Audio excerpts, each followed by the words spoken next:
The United States tried to choke Cuba with an oil blockade, but that pressure is now being tested.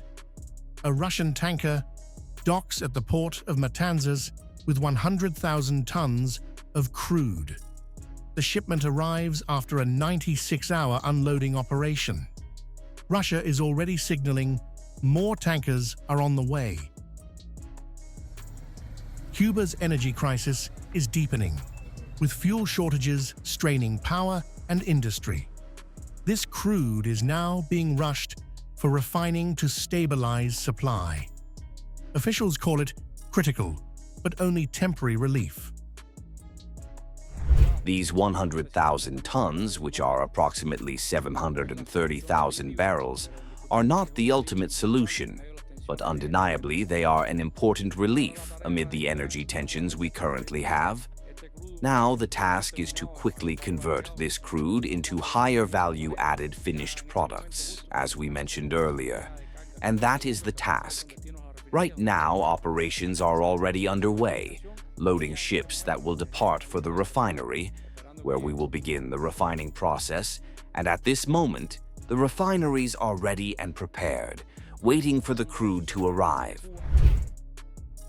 This delivery comes despite a blockade imposed by Donald Trump to cut Cuba off from fuel supplies.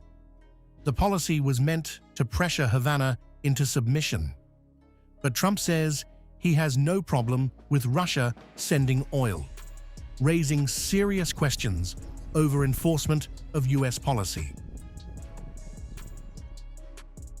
For Moscow, this is a calculated power play in America's backyard. By fueling Cuba, Russia is challenging US authority and expanding its strategic footprint in the Caribbean.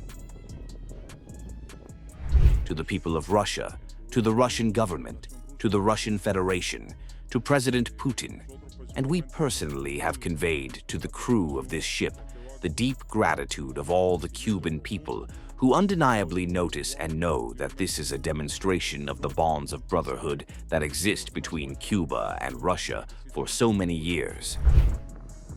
As another tanker heads toward Cuba, the blockade appears to be weakening in real time.